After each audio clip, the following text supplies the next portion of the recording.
They're back there with the police in the office. Right. I suppose I shouldn't be butting in. Well, why not? You're the grandfather. Go on back. Listen, they're not being rough with her, are they? No. Because she's sensitive. Well, the father and mother back there with her? I figured that they were. Eli, listen, they're not monsters. They're policemen. They're trying to do their job, that's all. Well, I'm supposed to be at the paper, minding the phone. Elliot would be upset if he thought I wasn't there, but I can't just sit there waiting for some big paper to call. And I say, no, I'm Eli Carson. The Carson you want is my son, Elliot, and he isn't here. So I just couldn't sit there. I'm sorry. Listen, come on, sit here with me.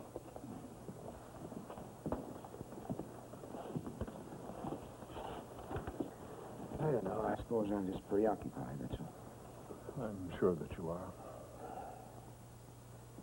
Elliot have enough time to tell you what's going on? I'm afraid so. I was in there all morning. I think they're going to question everyone. Allison found her. I know.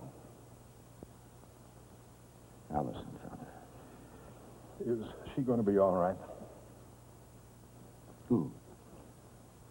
Why, Allison. Allison? Well, I don't think you have to worry about her. I'm sorry.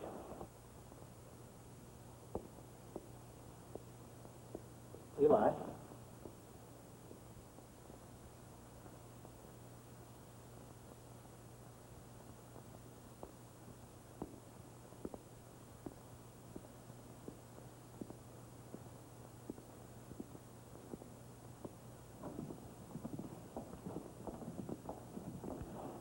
Allison? Allison, listen, I know you've been through a whole battery of questions in there. Maybe this isn't the time for it, but I'd like to have you go through everything that happened again now with me. Oh, hold on, Mike, please. She's just told Father everything she knows, and she's tired. Well, I mean, I know she's tired. I'm tired. We're all tired. But, I mean, I was in there all morning. I had to sit there and answer questions I didn't want to hear again. But, look, can we just talk about it, you and I, now? Dr. Rossi, I really am awfully tired. Will you please grow up, Mike? Look, Elliot, if this thing hadn't happened, if it was all different, I mean, do you think Ann would be standing here now telling me how tired she was? Relax, let you and I take a walk. No, it isn't the time to take a walk. I mean, if this is the treatment you prescribe for her now, when the going gets a little bit rough, it's no wonder she never learned to face reality. Now, listen, Mike. Dr. Rossi, maybe I am the way you said, but that's my fault, not my father's. I'm not interested in whose fault it is. I just want to make sure you don't go running away from this. I'm not. Yes, you are. Look, you're the only one that's admitted seeing anything.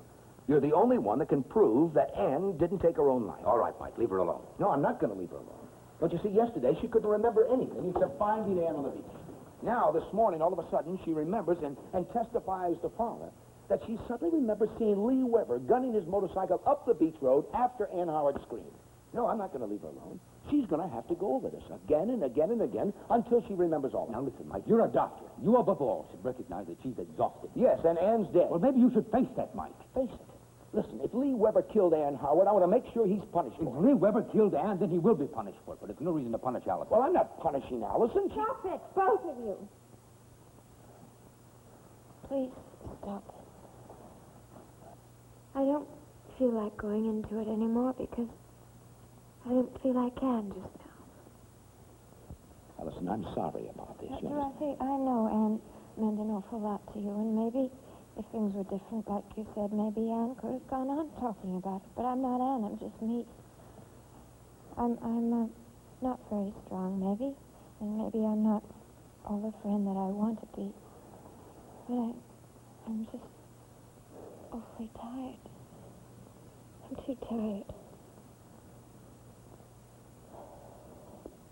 We're all tired.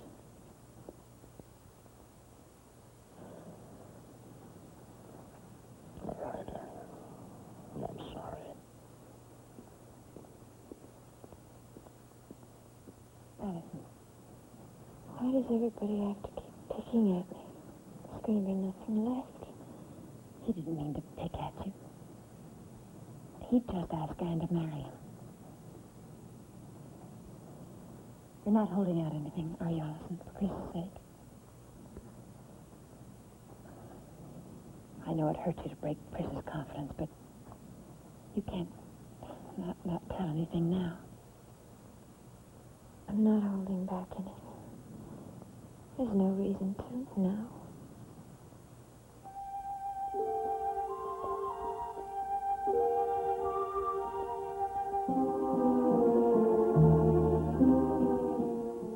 Nice place here for you, Sergeant.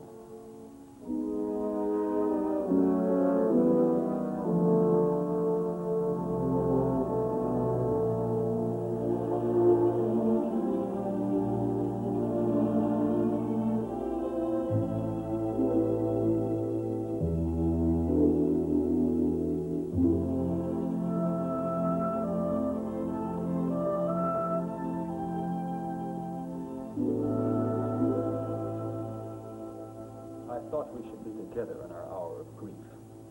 Stephen. Mother. My dry-eyed, ungrieving mother.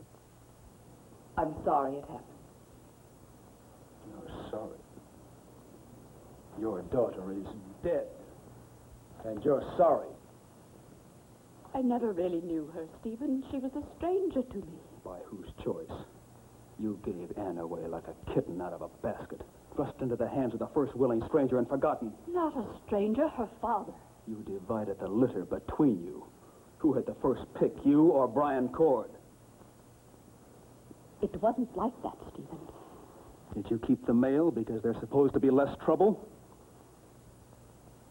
All those years. Didn't you ever wonder, didn't you ever remember the baby you discarded or think of her as your own child? You were my child. We were the same flesh. You gave birth to both of us. You don't love a child because it's born to your body. Well, most women do. You learn to love a child out of a child's wants, out of its need for you. A child's needs. Well, what about the summer when Anne and I were 11 after the tragedy at the Bluff? If a little girl ever needed a mother. And what did her mother do? Her mother remained silent. Worse than that, you scrubbed my face and straightened my necktie and sent me off blithely to testify against my own sister. Oh, Stephen, there is so much you still don't understand. Then make me understand, Mother. Explain away what you did that summer. Convince me that there was a reason for not letting me know I had a sister, for not telling me Brian Cord was my father, even when you knew he was dying, and for doing everything you could to break up my marriage to Betty. Go ahead, tell me, Mother. It was all in my best interest. Forgive me, please.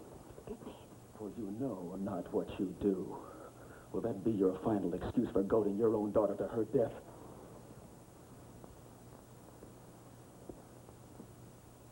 I don't think there's ever been a time when you didn't know exactly what you were doing. I might have known that she'd run to you. You were afraid she'd run to me? Why, Mother? Well, when you're dealing with a girl that unstable, You know just where to twist the knife. I had no right to leave Anne alone. Knowing what you must have put her through, I'll always blame myself for that. you blame yourself, you blame me. Stephen, no one of us is to blame for what happened. We just have to accept it. I'm sorry, Mother, I can't. That girl was overwrought when That she girl, came your here. daughter, Anne. Yes, Anne. Well, I won't buy it. Now, maybe a week ago, before she learned that she hadn't blinded Chris Webber, but not now. Maybe finding out that you were her brother, the shock of No, that. she'd taken that well until she came here and you spoke to her. Now, what did you say to her? Nothing. I told her nothing. I said nothing. I did nothing.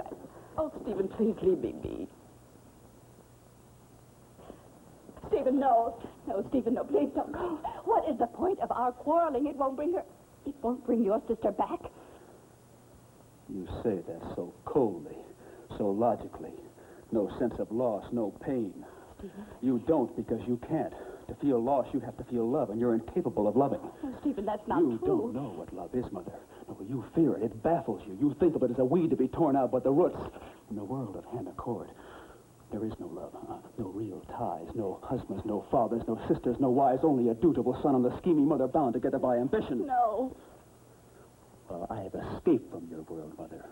I have a world of my own now, my marriage to Betty. You'll never use me again. You'll never hurt me again. Nor Betty either. She's through coming to this house. You'll be alone with Martin Peyton. You'll have what you've always wanted.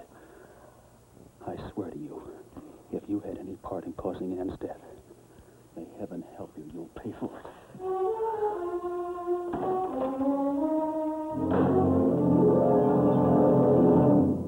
Preview from the continuing story of Peyton Place.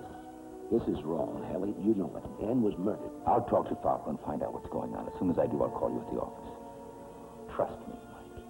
I couldn't fire Mrs. Gord, even if I wanted to, Rodney. It's too late. We're talking about someone that may have been responsible for your sister's death. I'm afraid you're going to have to try and hang Lee Weber without my vote.